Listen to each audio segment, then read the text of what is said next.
नमस्कार दादा.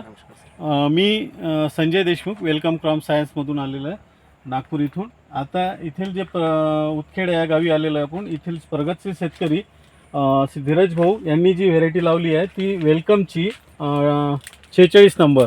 तर या व्हेरायटीबद्दल आपण या शेतकऱ्यांचे मनोगत विचारू, काय आहे आणि काय नाही.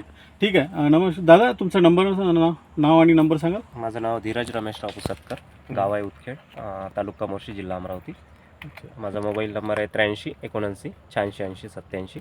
याची लागवड केव्हा केली होती? मी याची लागवड एप्रिल महिन्यात 4 तारखेला झाली आहे. अच्छा. आणि काय वाटलं या व्हेरायटीबद्दल तुम्हाला? व्हरायटी अतिशय उत्कृष्ट आहे. सेटिंग आपल्या मनानं येते. स्ट्रगल फार कमी आहे सेटिंगसाठी. जो स्ट्रगल होतो पावसाळ्यात तर तो या व्हरायटीत नाही दिसत. जैविक तानाला बरीचशी सहनशील आहे. व्हायरस बिलकुल म्हणजे नगण्य प्रमाणात व्हायरस आहे. पूर्ण प्लॉटवर आपण स्वतः पाहू शकता की व्हायरसचं झाड दिसणार नाही. अच्छा. याची सेटिंग कशी होते? खालूनच होते? सेटिंग कसं? एकदम जमिनी लगत होत आहे. इथं पाहताय तुम्ही की इथून 2 कटिंग झाल्या, यातले 3-4 फळं निघाले आहे. म्हणजे याचं फळ इथं होतं. अच्छा. अजूनपर्यंत हे जमीनपासून फक्त 1.5 ते 2 फूट हाईट पासून फळं दिसतात आहे. अच्छा. 2 कटिंग झाल्याच्या नंतरची ही परिस्थिती आहे. म्हणजे एकूण तुम्हाला म्हणण्याचं व्हेरायटी खूप चांगली आहे खूप आणि उत्कृष्ट शेतकरी याला लावू शकतात. हो नक्कीच. ठीक आहे. धन्यवाद दादा.